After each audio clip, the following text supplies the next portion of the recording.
সকাল 7টা নাগাদ ঘুম থেকে উঠে বেরিয়ে পড়ি দোকানের উদ্দেশ্যে, এবং দোকানে গিয়ে করেছিলাম একটা ভিডিও আপলোড, কারণ অনেকদিনই হলো বড় ভিডিও আপলোড করা হয় না, আর তোমরা সেভাবে সাপোর্টও করো না। তো যাই হোক, তোমরা চাইলে একবার চেক আউট করতে পারো ভিডিওটা। এবং তারপর চলে গেছিলাম বাড়ি খাওয়া দাওয়া করতে, এবং বিকেলবেলা চলছিল পাশের গ্রামে একটা খেলা। তো সেখানে আমরা সবাই মিলে, মানে পাড়ার ছেলেপেলে সবাই মিলে চলে যাই, এবং ওখানে গিয়ে আমরা টিম করি, এবং সেখানে দুটো টিম হেরে যায় এবং শেষে একটা টিম জেতে আর কি। তো যাই হোক, একটা টিম তো জিতেছে ফার্স্ট রাউন্ডে, তারপরে দেখা যাক সেকেন্ড রাউন্ডে কী হবে না হবে, কালকে আবার ভিডিও আসবে।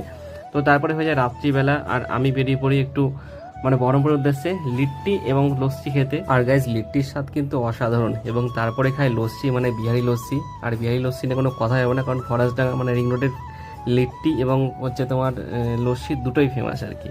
তো তারপরে চলে যাই এই হচ্ছে মাস্টার চিপে, মানে গোড়াবাজার ঘাটের একদম সামনে, এবং এখান থেকে নিয়ে একটা চিকেন উইংস এবং একটা হচ্ছে তোমার ফিশ ফিঙ্গার, দুটোই খেতে বেশ অসাধারণ ছিল। ভিডিও এই পর্যন্তই। ভালো লাগে থাকলে লাইক, কমেন্ট, শেয়ার এবং চ্যানেলটিকে সাবস্ক্রাইব করে দিও।